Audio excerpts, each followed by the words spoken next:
La Bible est remplie de leaders. C'est fun d'avoir Une équipe. à chaque jalon. Le but d'enseigner la Bible, c'est d'être intentionnel avec ces enfants-là. Il faut du travail, mais ça vaut la peine. Regardons les jalons. Ça veut dire les étapes qu'on doit faire.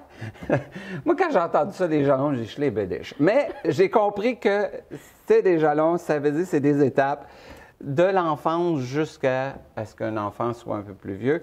La première jalon qu'on a à faire, c'est la consécration de l'enfant.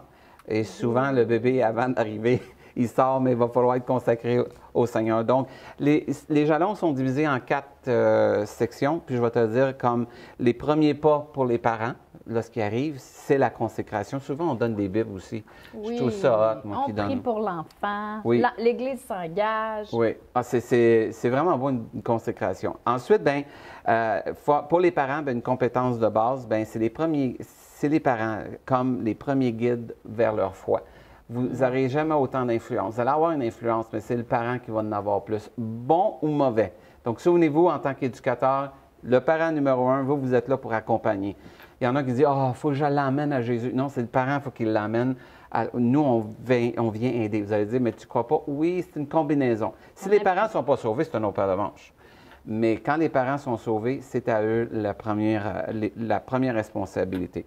Bien, c'est sûr qu'à l'Église, il va y avoir une cérémonie de consécration de l'enfant. Il y en a qui le font en privé, il y en a d'autres qui le font devant tout le monde. Mais c'est important de présenter votre enfant à Dieu. Moi, je pense comme Jésus a été présenté. Puis, on ne baptise pas un enfant, on va le consacrer. Pourquoi? Parce que l'enfant doit croire. Le baptême d'eau, c'est vraiment quand il croit. Donc, c'est pour ça qu'on ne le fera pas, nous, on ne fera pas un baptême d'enfant, on va faire une consécration. Puis, une réunion familiale élargie autour d'un repas, bien souvent, c'est l'événement pour célébrer qu'est-ce qu'on est en train de faire. Moi, je me souviens encore de ma fille, lorsqu'elle a été consacrée. T'oublies pas ça, j'ai encore même toute l'habit. T'oublies pas ça, c'est un privilège de présenter ton enfant, puis de t'engager à l'élever selon les voies de Dieu. Le deuxième jalon que nous avons à faire, c'est que l'enfant doit arriver au salut. Et il doit arriver, bien sûr, éventuellement, il va arriver au baptême d'eau. Le baptême d'eau, c'est tout simplement, il s'engage à vivre pour Jésus, à suivre les commandements. Et c'est là que moi, je diffère des fois. L'enfant, là, jeune, a des idées, puis plus vieux, il a d'autres idées. J'ai aimé un enfant je lui demandais des fois, vu qu'elle croyait en Dieu, est-ce que tu veux te faire baptiser? Puis elle me disait non, je suis trop jeune pour prendre cette décision-là. Puis là, je revenais souvent, tu es sûr, il y avait des baptêmes d'eau, tu ne veux pas te faire? Non, non. Quand je vais me faire baptiser, c'est parce que je m'engage vraiment. Parce qu'elle ne voulait pas faire ce que les gens, elle voyait, qui se faisaient baptiser, 3 ans après, ils s'en allaient, puis ils abandonnaient le Seigneur. Alors, le baptême d'eau, c'est vraiment sérieux. C'est quelqu'un qui s'engage devant. Donc, on se prépare à l'adolescence. Nous, on va le préparer, l'enfant. Mais c'est le parent, mais nous, on vient. Puis, il faut parler du salut et parler du baptême d'eau. Qu'est-ce que c'est le baptême d'eau? Ensuite, c'est une relation personnelle avec Dieu que l'enfant doit avoir, une croissance spirituelle et une discipline. Donc, si on voit l'enfant d'un fruit d'être né de nouveau, éventuellement, on va l'emmener vers là. Si vous ne voyez pas de fruit de nouvelle naissance, ce n'est pas une bonne idée de lui présenter le baptême d'eau. Ça va être présenté, lui, le salut bien comme il faut. Et souvent, j'ai vu les saluts se sont faits dans des retraites, d'un camp. D'un camp, là, moi, j'ai vécu des choses. Je ne suis pas un gars qui aime énormément. Toi, tu es une fan des camps. Moi, je n'étais pas un gars qui aimait ça jeune parce que je n'aimais pas la foule. Puis là, j'étais pogné dans une place avec du monde que je ne connais pas. Mais aujourd'hui, j'en ai fait beaucoup d'animations, puis j'ai vu beaucoup la main de Dieu agir. Des percées spirituelles dans les camps. Oui, et on dirait qu'ils sont à l'écart de... Ah oui, c'est parfait. Oui, alors, et bien sûr, ça l'emmène la famille quand ils voient l'enfant revenir avec une transformation, ils disent tout « Wouh! » Parce qu'on veut voir notre... Moi, en tout cas, mon but, c'était de voir ma fille connectée avec Dieu. C'était vraiment important. C'est quelque chose que j'avais. Ensuite, le prochain jalon, qu'est-ce que tu penses? Un coup l'enfant a donné sa vie à Jésus, on veut voir une vie qui représente un disciple de Jésus. Alors ça se fait à un niveau un peu plus tard. Mais on doit voir un fruit d'une vie qui commence à prendre des décisions en fonction de la parole de Dieu, de dire ça, je ne ferai pas ça, ça, je ne ferai pas ça parce que la Bible dit ça, parce que la Bible dit ça. Donc c'est quelque chose que moi j'ai vu. Puis dans le fond, la parole de Dieu ne nous emmène pas à être parfait, elle nous emmène à vivre pour Jésus puis d'avoir une vie qui lui plaît. Ça ne veut pas dire qu'il ne nous aime pas si on n'arrive pas, mais l'enfant doit ressentir, doit voir qu'il y a une évolution. Un coup, j'ai le salut, ça n'arrête pas là. Je dois vivre, être un disciple de Jésus et c'est nous qu'on doit aider. Et dans nos vies, bien, soyons un exemple aussi. C'est quelque chose qu'on doit. Alors souvent, on va avoir des thèmes sur une vie qui est... je fais attention à mon mot parce que j'ai un mot écrit puis je ne l'aime pas celui-là, pourtant que c'est moi qui l'ai écrit, mais je ne veux pas utiliser ce mot-là.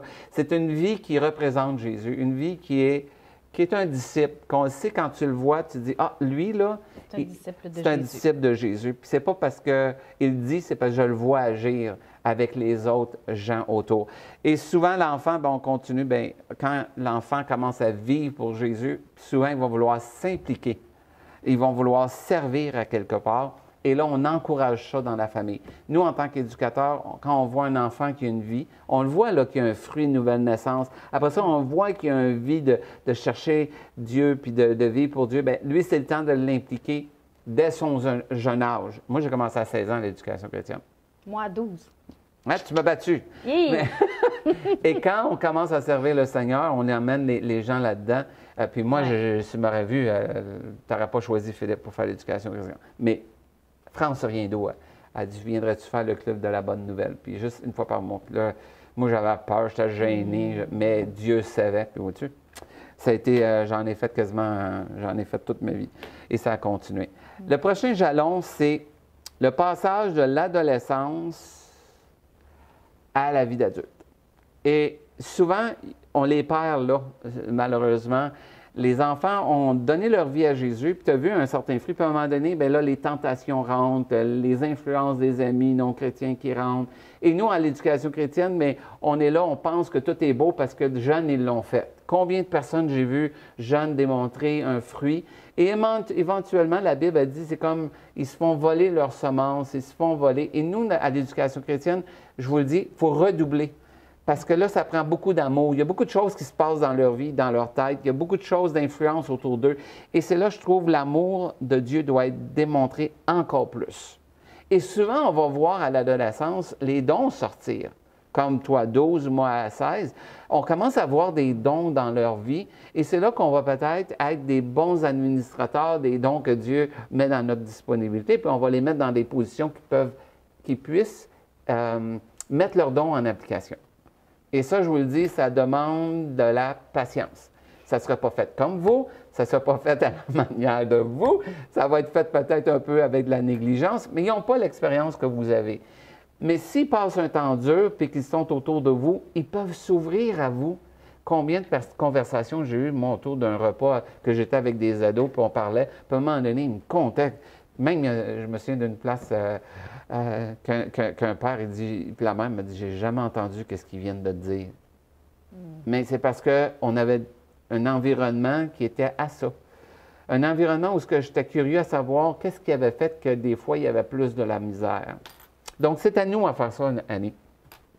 L'autre jalon qu'on va, mais quand ils sont rendus adultes, bien, il y a une autre phase qui arrive, c'est il doit quitter la maison. Toi, tu l'as vécu avec tes parents, tu t'es marié, tu as eu à quitter la maison. Puis vous allez dire, mais qu'est-ce que ça a rapport à l'éducation chrétienne? C'est qu'on a un plan long terme. L'enfant qui est devant moi, je dois le voir servir le Seigneur plus tard. Je dois le voir en train de se marier, puis avoir des enfants, parce qu'on est... J'ai tellement aimé. Moi, je suis un maillon là, dans une chaîne de vie, une chaîne d'existence. Mon maillon à moi, c'est d'influencer le plus puis de tenir ferme le temps que je suis là. C'est de voir l'enfant qui passe d'un maillon à l'autre, mais moi, je veux qu'il se ramasse jusqu'au bout. Donc, je ne lâche pas. Puis un coup qui est rendu, qui se marie, puis on ne lâche pas cet enfant-là. Vous allez dire, mais c'est plus ma tâche. Non, c'est plus votre tâche nécessairement, mais votre influence, il va se souvenir de que vous avez fait dans votre enfance. Tu dois le savoir. Tu enseignes les enfants de tes enfants, toi. Tu fais ça? Des enfants de mes enfants? Les enfants des enfants que tu as enseignés. Oui. J'ai des enfants à l'école du dimanche de parents à qui j'ai déjà fait l'école du dimanche. Oui. Et quand ça vous... Puis c'est la joke. Bien, moi, je trouve ça une joke. À un moment donné, j'étais en train de faire l'éducation chrétienne, puis j'avais fini. Puis le père me regarde, puis la mère me regarde. T'as fait l'éducation à mon fils. Puis j'étais comme, ah oui, tu sais, c'était comme, j'ai juste fait ce que je devais faire, mais pour eux autres, c'était... C'était spécial. Oui, c'est comme... C'est là que tu réalises que les jalons qu'on a faits avec ces enfants-là, bien là, sont rendus à un terme où c'est eux qui risquent de prendre la relève après vous. C'est ça. Et si on a bien suivi, imaginez-vous l'Église en santé que ça va faire. Imaginez-vous votre éducation chrétienne qui, eux, maintenant, commencent à s'impliquer dans l'éducation chrétienne. Où ils commencent... Il y en a une, toi, qui t'a enseigné, qui maintenant, qui t'aide. Oui, en fait, j'en ai 2 dans mon école du dimanche. C'est 2 monitrices qui m'ont fait l'école du dimanche et qui, aujourd'hui, avec qui j'ai le bonheur, l'honneur de travailler à l'école du dimanche. C'est de toute beauté. Et puis ça, c'est la dernière étape, le dernier jalon, c'est la vie de Christ qui est en eux, qui est démontrée dans leurs enfants et dans la manière qu'ils se comportent dans l'Église. Si on n'a pas de plan à long terme, on voit juste les enfants là, puis après ça, c'est terminé. Moi, je peux vous dire, votre éducation chrétienne, il manque une étape. C'est de voir comme Dieu a vu notre vie. Tu sais, quand Jérémie s'est dit, dès le ventre de ma mère, Dieu avait déjà des plans pour lui. Bien, moi aussi, je dois voir ça. Quand je vois un bébé arriver, bien, c'est combien de temps, Annie, tu vas avoir cet enfant-là? Puis comment est-ce que tu vas faire l'évolution? Toi qui es en charge de l'éducation chrétienne, tu dois veiller à ce que quand il va venir à l'Église, du bébé jusqu'à temps qu'il vienne peut-être aider dans l'éducation chrétienne ou même emmener ses enfants, qu'est-ce qu'on a fait pour préparer quelque chose à long terme? Et c'est quand on fait ça que moi, je trouve que Dieu vient puis il nous aide à faire l'œuvre long terme. C'est comme Moïse, 40 ans dans le désert. Ça ne devait pas être toujours facile. Mais quand ils ont rentré dans le pays de Canaan, par exemple, puis Moïse n'a même pas rentré, il pouvait dire, bon et fidèle serviteur, puis c'est vraiment ça, ça dit c'est Dieu qui l'a accueilli. Donc, pensez long terme, passez d'un jalon à l'autre, mais sachant que à chaque jalon, il y a besoin de l'amour de Dieu, la grâce de Dieu, et soyez vite à discerner où est-ce qu'il est. S'il n'est pas encore rendu au salut, il n'est pas rendu au salut. Peut-être, lui, ça va être dans 5 ans, mais lâchez-les pas. Un appel, une carte, un petit texto. On continue à encourager. Inquiétez-vous pas, le parent va apprécier. Qu'est-ce qu'on va faire? Il y a des enfants, j'ai enseigné dans un camp, c'était tellement drôle, je les ai rencontrés dernièrement. Ils m'ont demandé, c'est moi qui ai demandé, je peux-tu avoir une photo avec tes 3 fils? La madame, elle me regarde, j'étais dans une église, elle n'était même pas de cette église-là, elle était venue, puis là, elle dit, ah oui, je vais le mettre sur mon mur, tu sais. Puis elle me dit, tu vas le mettre sur ton mur? Je dis, oui, sur mon bureau, je te dis, je vais le mettre sur mon mur, puis parce que tes fils ont une valeur, parce qu'ils sont à des états différents. Puis je me suis fait un montage des 3 fils avec 2. J'ai envoyé la photo à la mère du cadre avec moi dans mon bureau, puis elle m'a répondu. On ne sait pas que c'est l'effet que ça a fait, que cette mère-là qui est en train de prier pour ses enfants, qui sait maintenant que vous êtes en train de prier pour ces enfants-là. À tous les fois que je m'assois à mon bureau, ils sont droit devant moi. Vous allez me dire, tu fais ça avec tous les enfants du Québec? Impossible. Mais celle-là, j'avais à cœur de le faire. Et c'est ça que notre rôle, c'est de voir l'enfant passer de la consécration à lui consacrer son bébé un jour. Pour qu'un tout, une chaîne au complet, qui fait qu'on fait des disciples de Jésus. Alors, bon cheminement et bonne aventure avec vos enfants.